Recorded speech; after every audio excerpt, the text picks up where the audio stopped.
Okay, hello, welcome to the world of interval numbers. Let's jump in. So, I guess the first question is, can you count to 8? And that is a yes.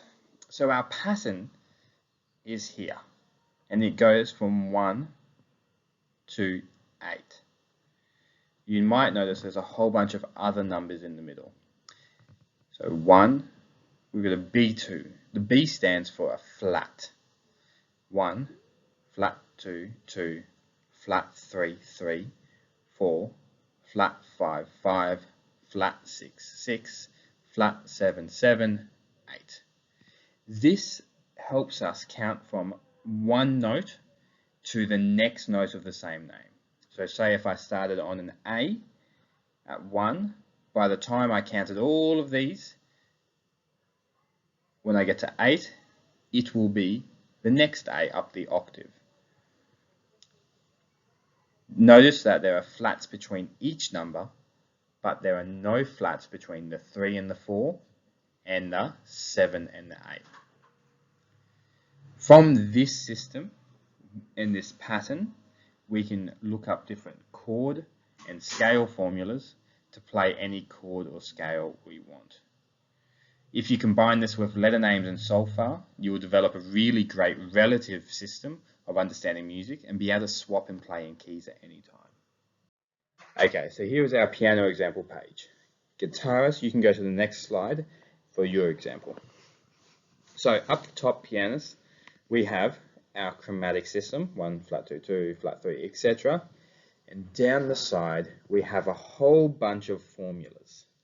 We have triads formulas, which is our do, mi, sol, our 3-note chords. And we haven't looked at 7th chords so far, but we also have 7th chords.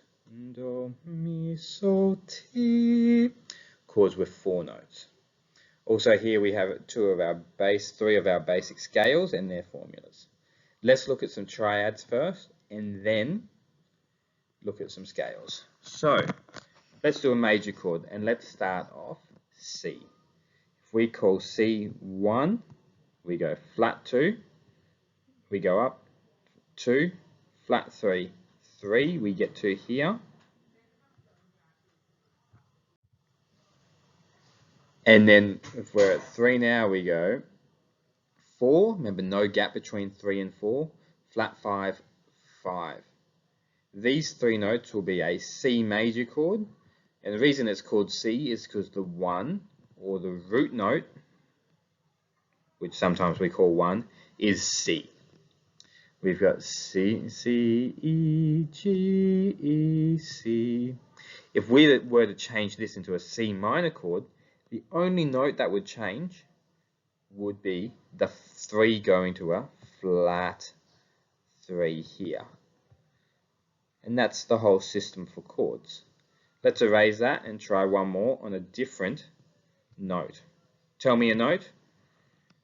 Good work. We're going for D, and we're going to look at a 7th chord, the dominant 7th. So I'm going to call D 1, or we can also call it the root note, whichever one you want. Then we need the 3rd, the 5th, and the flat 7th. So we're going to count up.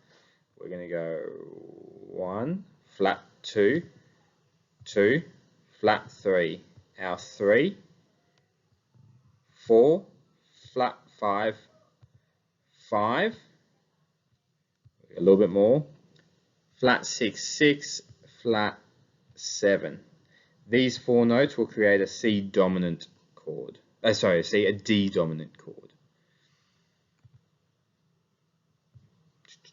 I'm going to rub this out. We'll do one with a scale. Let's look at the D flat major scale. So it's really quite simple. As long as you call this 1, and then we go flat 2, 2. You can see down here, we only need 1, 2, 3, 4, 5, 6, 7. Then we go flat 3, 3, 4, flat 5, 5. We skip that one because it's flat 6 to 6. Then we go 7, and then 8 is just up here. And that's our whole system. The main difficulty is memorizing some of these different formulas. I suggest you start with majors and minors and the triads first, and your scales, and then the seventh chords will come along past that. Good practicing. Okay, guitarists, are you ready? Because I am. So, up the top, we have our chromatic system, 1, flat 2, 2, flat 3, 3, etc. And down the side, we have some formulas showing us which different scale interval numbers are needed for different chords.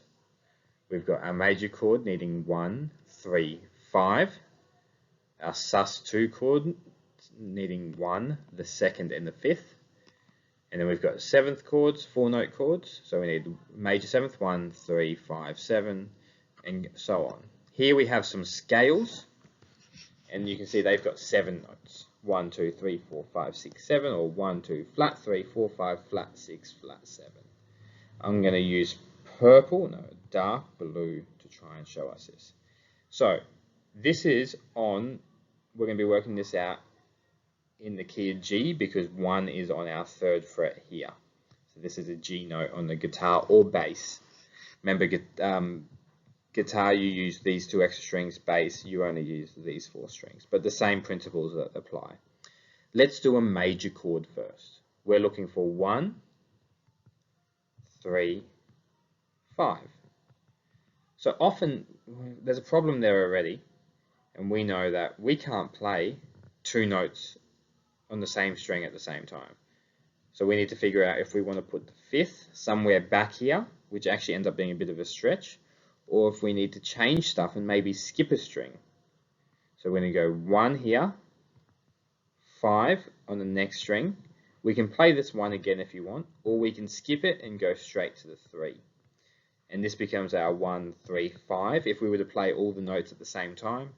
Guitarists, you might play these 2, bass you can't, and then you start having chord shapes. If you look at this shape, it kind of looks like an E chord guitarist, if that's the open strings, and if the 3rd fret is the open strings, and the 5th fret and the 4th fret are the 1st and 2nd strings. Let's get rid of that and do a 7th chord now. We're still going to start on number 1 here. Let's do a diminished 7th. No, let's not do a diminished 7th. Let's do a dominant 7th. So we're going to need 1. Once again, we have that 3-5 dilemma. Let's circle them both, and then we'll see which one's going to be nicer for us to play. We need a 5 and a flat 7 and a 3. So here's a flat 7, here's a 3, here's a 5 again, and here's a 1. So from there, I might put a little, I'll just drawing some, I might play this one, might play this one, I might play this flat 7, and then I might play this one. And you can figure out some shapes of your own that you might like to play. Bass, you probably won't ever play a chord like this because bass normally plays 1 string, but this allows you to know where those notes are. So if someone says play a G7, you know which notes will sound good as a bass line underneath that G7. Let's erase and have a look at a scale. Erase, erase, erase. Alright, let's choose green. I like green. So we're going to look at the major scale. We need 1, 2, 3, 4, 5, 6, 7. Let's just go straight. 1, skip flat 2, 2, 3, 4, 5, 6, 7, and then you see the 1 repeats, but it could be 8 as well. So we know this is a G major scale because it starts on the G note where the 1 is, and guitarists, you could keep going up. And here is a little scale pattern that you could play and make some stuff up or make a melody up. So I hope this all makes sense, and happy practicing.